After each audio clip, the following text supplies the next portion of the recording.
Hello everybody and welcome back to my channel. If you're new here, hi, my name's Bree. Stay for a while. Now, I've seen everybody do this and I really wanted to do my own. So this is the mid-year book tag, I guess. I've seen so many people do this and I think it's a really fun idea to just sort of like recap on the first half of the year and see where you're at with your reading goals. Take a look back and rediscover the books that you absolutely love or the books that you absolutely hated. But yeah, this is my take on the mid-year book tag, I guess. So the first question is, what is the best book I've read so far in 2024? So I feel like there's a few. So I got 3 books which I absolutely love, but Yours Truly by Abby Jimenez. I adore this book so much. The representation of anxiety was written so well. I've read so many books that have a representation of mental health or anxiety, and as a girly that really suffers with social anxiety, this was just perfectly captured. The way she wrote it, it was reading how my brain works on paper, and it was just done so beautifully. And then of course my baby, House of Earth and Blood. I adore this book. I did a reading vlog on it where I read the highest rated and the lowest rated book on my GOODREADS, and this was the highest rated, and it's the highest rated for a reason. If you've if you've watched that video, you'll know that I sobbed my little heart out to the last 100 pages of this book, to the point where I just couldn't even see the words on paper. This book it's so big, it's 800 pages, but it felt like a brew. I didn't want it to end. I could have read so much more of this book, and one of Sarah J Maas's it's one of her best works in my opinion. I absolutely loved it so much, and I am a girly that loves the ACTA series, and this is on par with the ACTA series with the way that it made me feel. It was only the first book.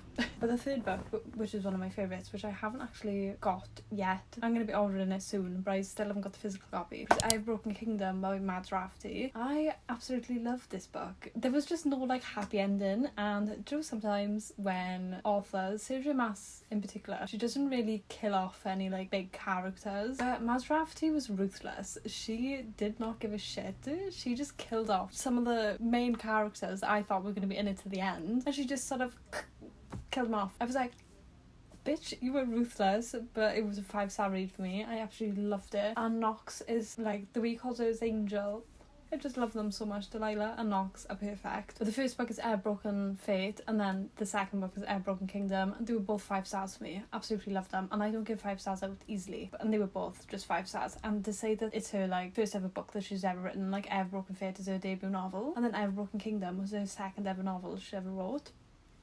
It was amazing. You have to read them. Now, second question is the best sequel I've read so far in 2024. That has got to be Two Twisted Crowns. The first book is One Dark Window, and this is a sequel, and this is how a sequel should be written. This was perfect, and we got other points of views as well, which was absolutely perfect. Love that. But this is I don't even know how to describe this series, but it's honestly a really good read, and the way that they're written is amazing.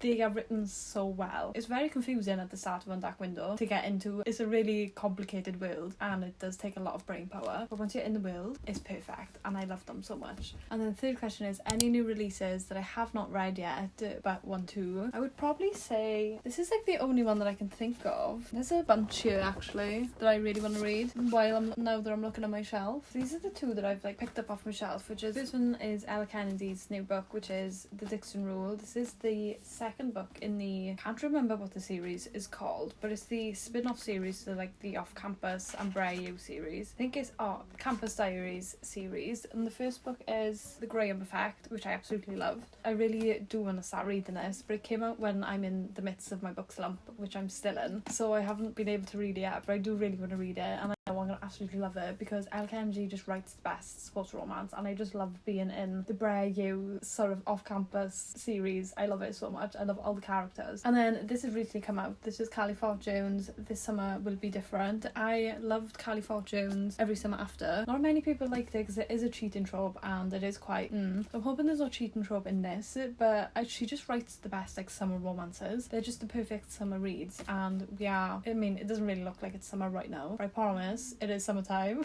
Now that it's summer, I do really want to read this before the summer ends, so I've got until August to get out to my book slump and read this book. My most anticipated release for the second half of the year, I would probably say Daydream by Hannah Grace. Like, definitely. I can't even remember when that comes out. I think it's in August or September, but it's the third book in her, what's the series called? Maple Hills series. It's the third book. The first one is Icebreaker, the second one Wildfire. I loved Icebreaker, absolutely fell in love with Wildfire, and now I cannot wait for Henry's book, which is Daydream. Oh, honestly, I'm so excited for it. You do not understand my excitement. And then I would probably say it's not a new release, but it is a new release. So during the Caraval series, this you can't see. The Caraval trilogy, this is just the third book. The Caraval trilogy are bringing out, Stephanie Gabble's bringing out a whole new box set with new covers, they're hardbacks, and I cannot wait for those to be released. I've pre-ordered them already. And then thirdly, another new release, which isn't like a new release but it's a new release of like book covers, is the Magnolia Parks Waterstones exclusive like editions. I cannot wait, they are so stunning. I'll pop a picture up on screen obviously, but I cannot wait for those to come out as well. I don't know when they're being released, but I hope it's in the second half of the year, but I'm really excited for those to come out as well. My biggest surprise of a book, I would probably have to say House of Earth and Blood. I'm not gonna lie, I think it's because it was so big. I wasn't expecting to like it because it's one of the biggest books I've ever read. After falling in love with ACTA series and trying and failing at the Throne of Glass series, I was really skeptical about this book, and because it's more of like an urban fantasy. It's kind of set in like modern times where they have phones and stuff, so it's not your typical fantasy. So I was a bit skeptical because I'd never read an urban fantasy before, so I was skeptical, but I'm so glad that I read it, and it definitely was the biggest surprise ever. I could honestly just ramble on about this book. Favourite new author, debut or new to you? I've got a few. So Abby Jimenez, she's a new to me. That's when I read Yours Truly. That was the first book I've read by Abby Jimenez, and anything that she releases now I'm gonna read. I haven't read any of her other books yet, but once I'm out on my book slump I'm gonna make my way through her back catalogue. I've got like 4 of her books. I've ordered like a bulk of her books, so I am gonna slowly make my way through her back catalogue because I know I'm gonna love them, and her writing style is amazing. And then Rachel Gillig, as I just said, she's the author of One Dark Window and Two Twisted Crowns. The way she writes is amazing, and she's definitely one of my new like auto-buy authors. Fantastic writer. And then another debut author for me, not debut author but like new to me, was Bridget Chimera. I read her Defy the Night trilogy and I fell in love with that trilogy and the way that she writes it. She mainly writes YA romance, but they weren't like kiddie YA. Like, I've read some YAs and I'm like, this is definitely YA, but this was like kind of like written better. Does that make sense? You know what I mean. But yeah, Bridget Chimera, absolutely loved her writing. She's got another trilogy that I really want to read. Can't remember the name of it, but I'll pop her on the screen. But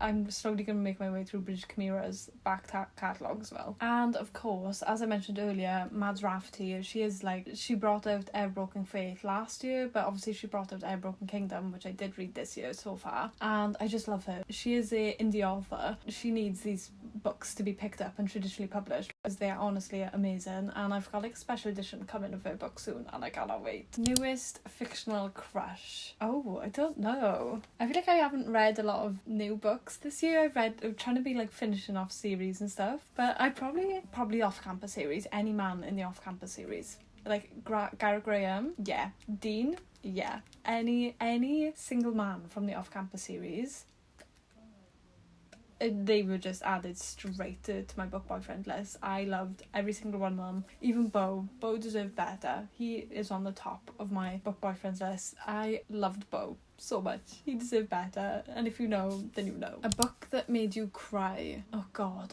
I feel like there's been a few. Obviously, we're gonna go with House of Earth and Blood. Like, I sobbed, as we've already established. I sobbed my little heart out when reading this. I'd probably say as well Into the Dark by Jessa Hastings' Into the Dark, the Magnolia Parks last book. I cried so hard. I mean, I did only rate it a 4-star because I feel like it's a big book. I can't remember how many. It's like 700 pages. Yeah, it's it's 700, just over 700 pages. It's a big book, and I do feel like there was a few chunks that could have been left out. It was dragging a bit and lulling a bit in some bit, because it was the final part in the Magnolia Parks, like, it's an installment, because if you didn't know, the series is split up into like Magnolia Parks books and Daisy Hates book, and we're getting 2 more books from Daisy Hates, but this was the final Magnolia Parks book, and I just sobbed at the end, because I was like, it's the end of Magnolia and BJ, but it was such a great book.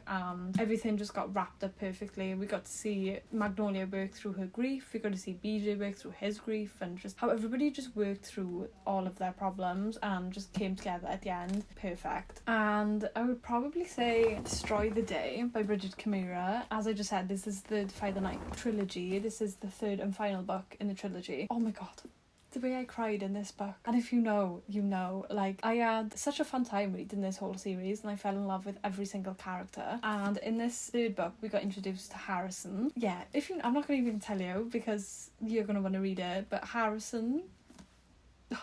But then we had such a happy ending at the same time. I just sobbed even more when I read like the last 2 chapters.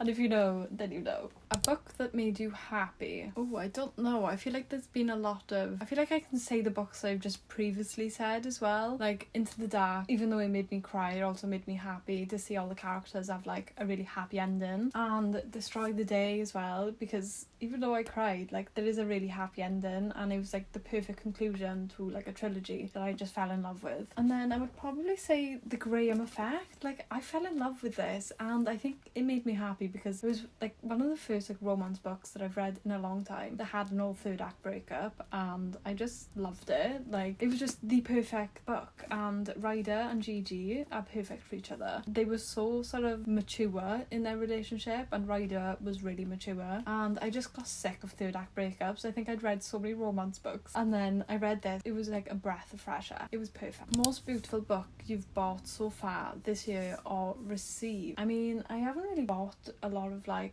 beautiful books this year. I haven't really bought a lot of books this year, full stop. But I've got a few like I've got some parcels here that I'm going to be doing a book unboxing, because it's my birthday when's my birthday? Saturday, so 4 days. It's my birthday in 4 days. But I got a bunch of like books here which are special editions, but I haven't opened them because I'm going to do a book unboxing for my birthday. So I've got like my Illumicrate boxes that I've been piling up, and my Fairy Loot boxes. So there's some stunning books in there, but I obviously haven't opened them yet, and I can't show you what they are, so I can't really mention them. But I would probably say my Present City series. Like, I love these so much. They are my babies. I haven't even read the whole series yet, but I just love these. Like, the design on all of these, you cannot tell me that these are not the most beautiful things ever. The end pages are just stunning.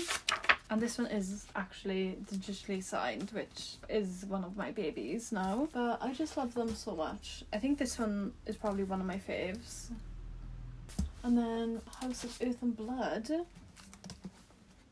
They're just stunning. I love them so much. They are definitely my prized possessions. I say prized possession, they are easy to get your hands on, but I actually had them on Vinted, so I had them quite cheap. I can't remember how I had these. I will leave them like that. But yeah, those are probably some of my favourite books I have. I mean, I've got a lot of like pretty books. I don't know. Obviously I've got my like Priory of the Orange Tree and Day of Fallen Night. Those are stunning. Absolutely love those. Haven't read them yet, but I love them. And I guess I have like other books that have like sprayed edges on them, but I don't think I've bought them this year. No, I think, yeah, those are like my favourite ones that I've bought so far this year. What books do you need to read by the end of the year? So many. But let's get my TBR card over here. Ooh, this is a series I really actually want to read, which is the Poppy War trilogy. I really need to read this. My friend absolutely loved it, and I know for a fact I'm going to adore this book so much because it just sounds amazing. And I think they go to like, I think it follows a female main character, and she has like some sort of power, and she gets sent to this school where like the most talented students get sent to something, and I think it gives off sort of like Hunger Games kind of vibes, but like mix it with like Harry Potter and stuff.